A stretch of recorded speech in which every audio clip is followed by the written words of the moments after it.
Bismillahirrahmanirrahim. Assalamualaikum warahmatullahi wabarakatuh. Saudara sekalian dimanapun berada, terutama mahasiswa saya di program studi manajemen Fakultas Ekonomi dan Bisnis Universitas Muhammadiyah Yogyakarta.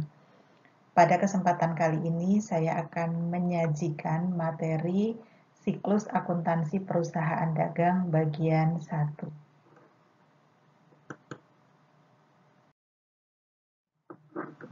Saudara sekalian, perusahaan dagang adalah perusahaan yang membeli barang dari perusahaan lain, kemudian menjualnya kepada pihak lain atau konsumen yang membutuhkan barang tersebut. Maka kalau kita lihat di sini aktivitasnya, ya jadi perusahaan dagang itu akan membeli dari produsen, kemudian nanti perusahaan dagang itu akan menjualnya kepada konsumen. Ya, jadi ketika terjadi pembelian kepada produsen, yang terjadi adalah ada kas keluar, tapi ketika ada penjualan, maka akan ada kas yang masuk dari konsumen. Aktivitas perusahaan dagang bisa dikelompokkan menjadi pembelian, entah itu tunai atau kredit, pengeluaran kas, penjualan, dan penerimaan kas. Saudara, kalau kita gambarkan, siklus akuntansi perusahaan dagang menjadi seperti ini. Jadi dari bukti transaksi, kemudian dilakukan penjurnalan. Setelah dilakukan penjurnalan, kemudian akan diposting ke buku besar. Kemudian membuat trial balance. Kemudian ada adjustment. Ya, setelah ada adjustment, maka dibuatlah worksheet atau kertas kerja. Kemudian melalui adjusted trial balance, dibuatlah financial statement atau laporan keuangan.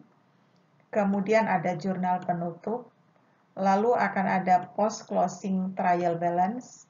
Kemudian ada reversing entries untuk balik lagi ke transaksi dan seterusnya, mutar seperti itu.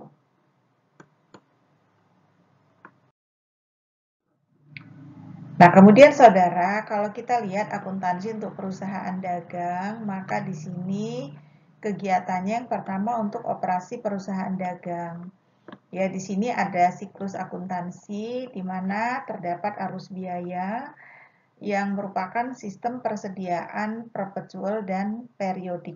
Jadi ada dua ya metodenya untuk siklus akuntansi dalam hal arus biaya, ada yang perpetual, ada yang periodik. Dalam hal pencatatan pembelian barang dagangan, di sini akan ada biaya pengiriman, retur pembelian dan potongan harga, serta ringkasan transaksi pembelian. Kemudian untuk pencatatan penjualan barang dagangan. Nah, maka di sini ada retur penjualan dan potongan penjualan. Kemudian untuk melengkapi siklus akuntansi, maka akan ada jurnal penyesuaian dan jurnal penutup. Yang terakhir di sini kita lihat untuk bentuk laporan, ya.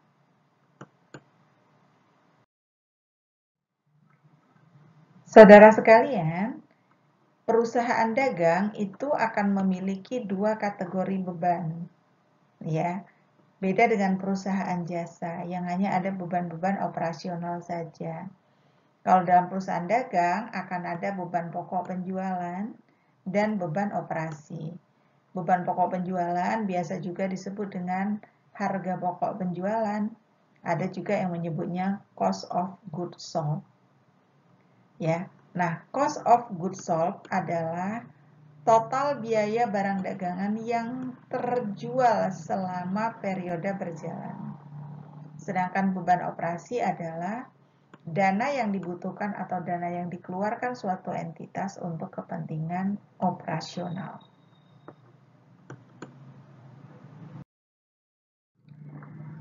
Kemudian saudara, kita lihat di sini proses pengukuran pendapatan dalam perusahaan dagang.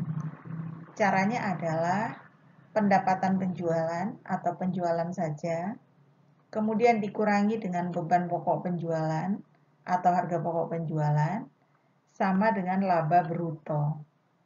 Ya, jadi pendapatan penjualan dikurangi harga pokok penjualan itu adalah laba bruto. Kemudian dari laba bruto dikurangi lagi, diperolehlah beban operasi, kemudian nanti laba bruto dikurangi dengan beban operasi akan sama dengan laba atau rugi neto. Jadi saudara, dalam perusahaan dagang, aset menambahkan akun persediaan barang dagangan. Ya, jadi kalau di perusahaan dagang ada tambahan nama akun, yaitu persediaan barang dagangan. Saudara, dalam perusahaan dagang ada beberapa nama akun yang tidak terdapat di dalam perusahaan jasa. Ya, dalam perusahaan dagang akan ada akun pembelian, ada akun penjualan, ada akun harga pokok penjualan, ada akun beban administrasi dan umum serta beban pemasaran, ada akun persediaan barang dagangan, retur penjualan dan retur pembelian, serta potongan penjualan. Ya, akun-akun ini tidak ada di dalam perusahaan jasa. Nah, saudara, metode pencatatan persediaan barang dagangan itu ada dua metode ya. Ada metode periodik dan ada metode perpetual. Dalam metode periodik ini banyak digunakan untuk perusahaan yang frekuensi transaksinya tinggi atau sering ada transaksi ya. Misalnya seperti minimarket itu kan transaksinya sering, jumlahnya tidak begitu banyak. Tapi kalau dalam metode perpetual ini banyak digunakan untuk perusahaan yang transaksinya tidak terlalu sering, tidak tinggi, namun nilai per transaksinya besar. Ya, nah jadi itu alasan dan mengapa ada yang memilih periodik, ada yang memilih perpetual. Nah, saudara, di sini kita lihat metode pencatatan persediaan barang dagangan ya. Jadi kita akan bedakan antara kolom metode periodik dan metode perpetual. Dalam hal pembelian barang dagangan secara tunai, dalam metode periodik itu akan didebit pembelian. Kreditnya adalah kas. Tapi dalam metode perpetual, ketika terjadi pembelian barang dagangan, yang didebit adalah persediaan. Dan kreditnya juga sama, yaitu kas. Nah, kemudian untuk penjualan barang dagangan. Dalam hal terjadi penjualan barang dagangan, dalam metode periodik akan didebit kas. Dan di kreditnya adalah penjualan. Sedangkan dalam metode perpetual akan ada dua jurnal, yaitu untuk mencatat hasil penjualan, kita debit kas, kreditnya penjualan. Untuk mencatat harga pokok penjualannya, kita debit HPP, kreditnya adalah persediaan. Nah, saudara, di sini kita akan melihat perbandingan kedua sistem bagi pembeli. Ya, ketika terjadi transaksi pembelian, maka pembeli akan mendebit persediaan dan kreditnya adalah utang dagang atau kas. Sedangkan dalam metode periodik akan didebit pembelian dan kreditnya utang dagang atau kas. Untuk beban ongkos, ya, untuk beban ongkos di sini kita bisa mendebit beban angkut atau ongkos kirim di sisi kreditnya adalah kas. Sedangkan periodik debitnya adalah beban angkut atau ongkos kirim, kreditnya adalah kas.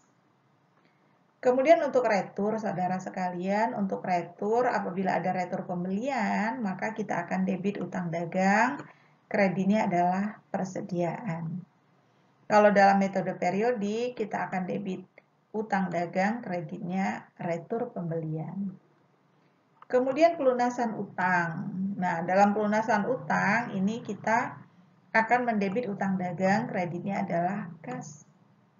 Tapi dalam metode periodik ini juga akan didebit kas dan dikredit utang dagang. Nah, di sini kita lihat perbandingan kedua sistem dari sudut pandang penjual. Kalau tadi kan pembeli, ya. Nah, kalau penjual, maka ketika terjadi penjualan, dia akan mendebit kas atau piutang dagang. Kas kalau transaksinya tunai, piutang dagang kalau transaksinya kredit. Apabila transaksinya kredit dengan uang muka, maka tinggal dipisahkan saja ya, kasnya berapa, piutangnya berapa. Kreditnya adalah penjualan. Ya, sedangkan dalam metode periodik, di sini kita akan lihat debitnya adalah kas atau piutang dagang, kreditnya adalah penjualan. Saudara, dalam metode perpetual, ketika terjadi penjualan, kita akan mendebit seperti ini. Ya, ada harga pokok penjualan, di kreditnya ada persediaan. Dalam metode periodik, tidak diperlukan jurnal untuk menentukan HPP. Bagaimana jika terjadi retur penjualan? Maka kita akan debit retur penjualan, kreditnya piutang dagang. Ya, sama ya antara metode perpetual dan metode periodik. Ya. Nah, cuman di dalam metode perpetual akan ada tambahan jurnal lagi, yaitu jurnal untuk mencatat harga pokok. Di sini kita akan debit persediaan, kreditnya adalah harga pokok penjualan. Nah, kemudian bagaimana kalau terjadi pelunasan utang? Maka di sini kita akan debit kas, kreditnya adalah potongan penjualan. Kreditnya adalah piutang dagang. Dalam metode periodik, debitnya kas di tangan, debit lagi potongan penjualan, kreditnya adalah piutang usaha.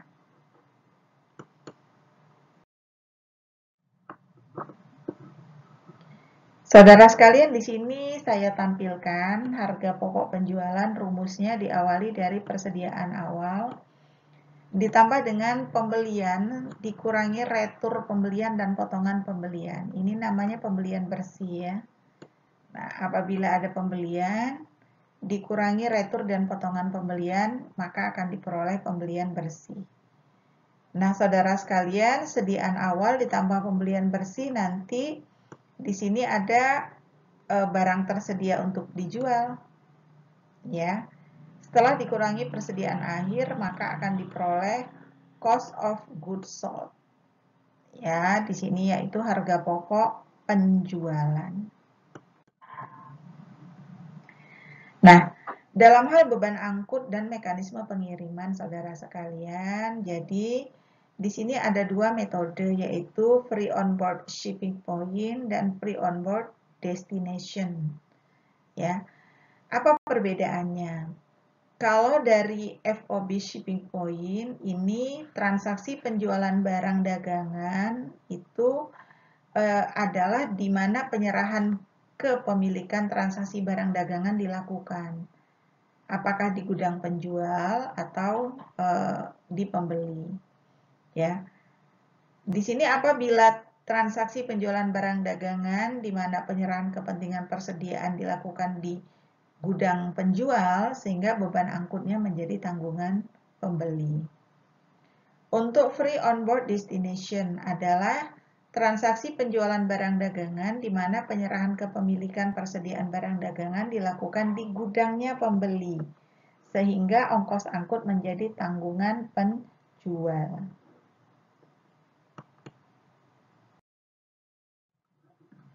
Saudara, di sini kita lihat contoh kasus ya. PT KLM berlokasi di Jakarta menjual secara tunai barang dagangan seharga 222 juta yang memiliki HPP 196 juta kepada PT Excelcomindo di Surabaya. Biaya pengiriman barang dari Jakarta ke Surabaya adalah 8 juta. Disepakati metode pengiriman barang adalah FOB shipping point.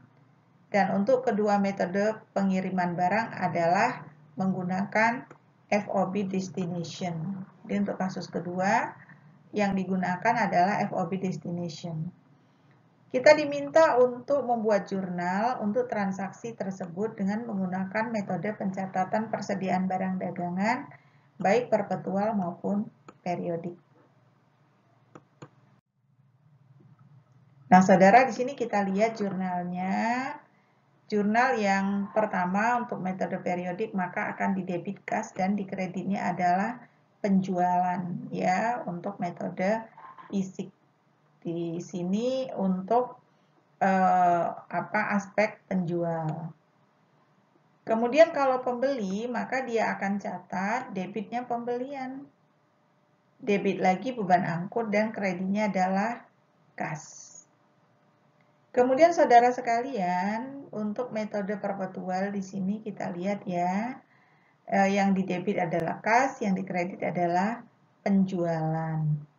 Tapi kalau dalam metode perpetual aspek pembeli, debitnya persediaan, debit lagi beban angkut, dan kreditnya adalah kas. Ya, saudara hanya ada di metode perpetual lah diperlukan pencatatan jurnal untuk HPP ya, mencatat adanya HPP dan adanya persediaan. Nah, namun di dalam metode perpetual pembeli ini tidak melakukan penjurnalan untuk pencatatan. Nah, saudara, ini untuk penyelesaian FOB destination ya. Nah, jurnalnya adalah kas pada penjualan 222 juta untuk penjual, sedangkan pembeli akan mencatat pembelian 222 juta, kreditnya kas. Kemudian apabila ada ongkos angkut pembelian, penjualan, maka jangan lupa dicatat juga beban angkut penjualannya. Nah, di sini ada dua rumus ya. Ada dua jurnal, yaitu untuk mencatat penjualan dan beban angkut. Nah, kemudian saudara di sini dari segi penjual, apabila terjadi penjualan, maka akan di debit kas, debit lagi penjualan, kemudian di debit lagi HPP dan kreditnya persediaan. Ya, sedangkan dalam kasus pembeli hanya mencatat persediaan pada kas. Ya, jangan lupa saudara masih ada beban angkut dan kas, ya.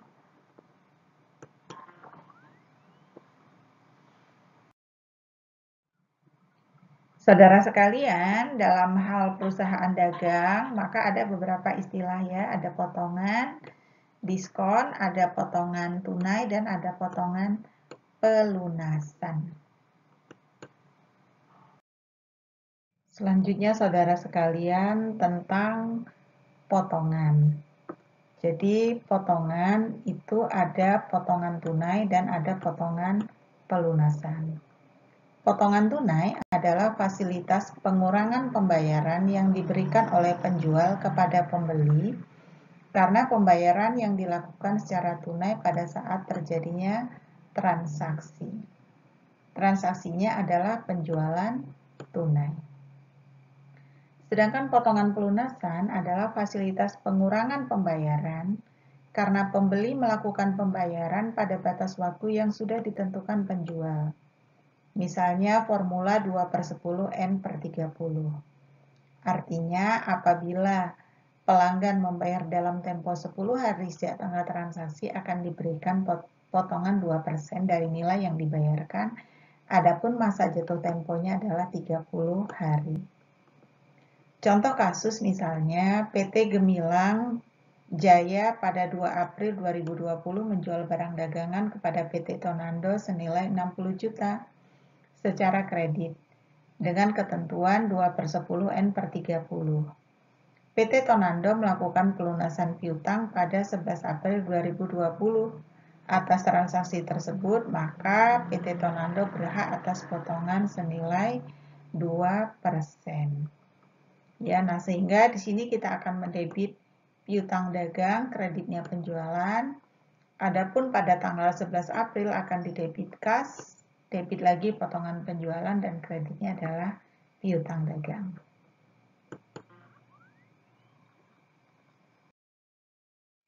Saudara, demikian yang dapat saya sampaikan. Semoga bermanfaat. Insya Allah nanti akan berlanjut kepada siklus akuntansi perusahaan dagang bagian kedua. Sekian, terima kasih. Tetap sehat, saudara dimanapun berada. Wassalamualaikum warahmatullahi wabarakatuh.